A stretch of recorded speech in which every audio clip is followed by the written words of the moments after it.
बरसों पहले राजस्थान के एक सूखे और शांत इलाके में एक छोटा सा गांव हुआ करता था। गांव के बाहर एक पुरानी टूटी फूटी हवेली थी, जिसे लोग दिन में भी ठीक से देखने से बचते थे। हवेली की दीवारों पर समय की मार साफ दिखाई देती थी और उसके चारों ओर उगे सूखे पेड़ उसे और भी डरावना बना देते थे। गांव के बुजुर्गों का कहना था कि सूरज ढलते ही उस हवेली में अजीब सी आहटें सुनाई देने लगती थीं।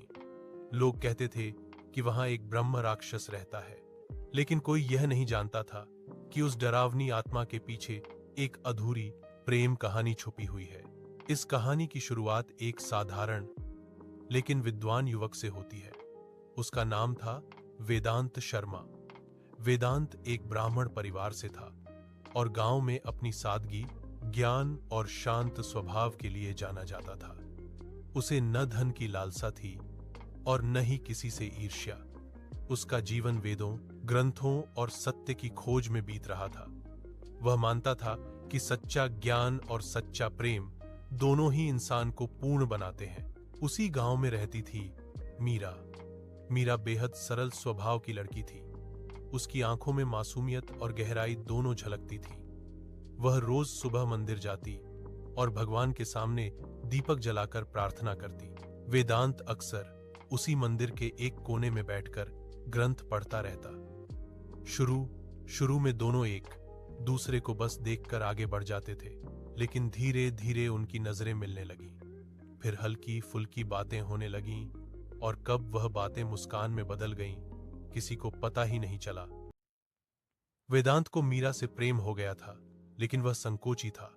उसे डर था कि कहीं मीरा उसे ठुकरा न दे। एक दिन उसने हिम्मत जुटाई और मीरा से कहा कि वह बहुत साधारण इंसान है और उसके पास धन दौलत नहीं है।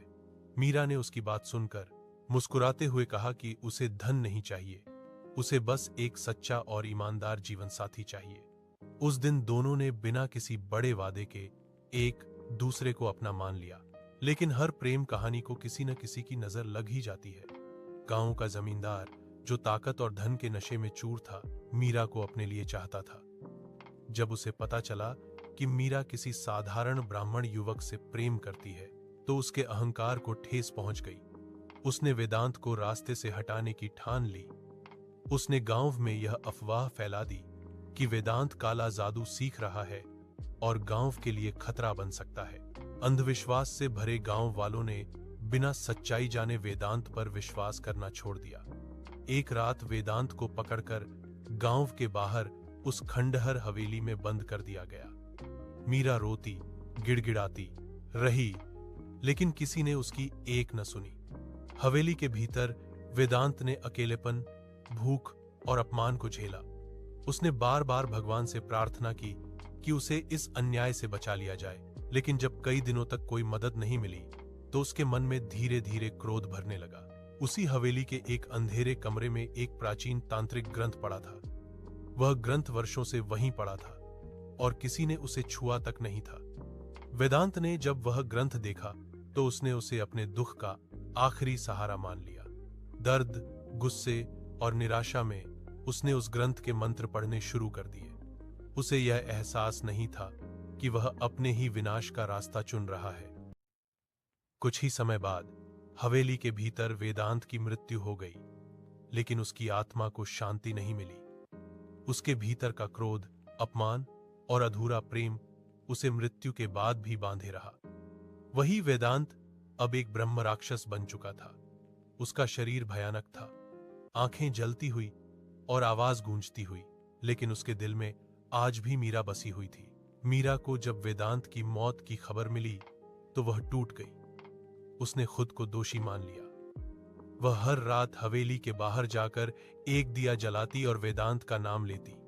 एक अमावस्या की रात मीरा ने रोते हुए हवेली के सामने कहा कि अगर वेदांत कहीं भी है, तो वह एक बार सामने आ जाए। तभी तेज हवा चली, पेड़ों की पत्तियां सरसराने लगीं और पहली बार ब्रह्म राक्षस ने किसी इंसान से बात की। मीरा डर गई, लेकिन भागी नहीं। उसने महसूस किया कि यह डर नहीं, बल्कि वही परिचित एहसास है। ब्रह्म राक्षस ने उससे कहा कि वह उसे देखकर डर न जाए।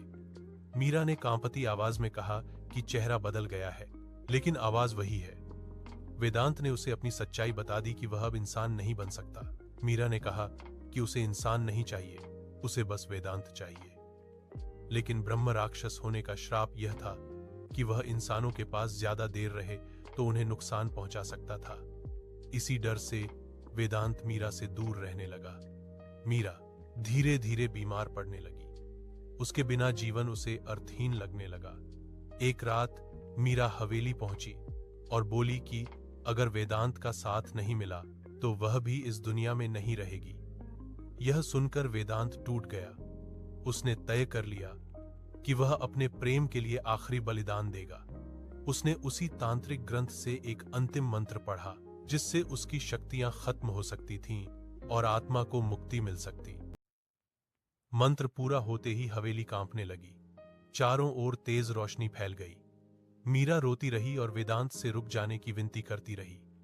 आखिर में वेदांत की आवाज आई कि इस जन्म में नहीं तो अगले जन्म में जरूर मिलेंगे। फिर सब कुछ शांत हो गया। आज भी वह हवेली खामोश है।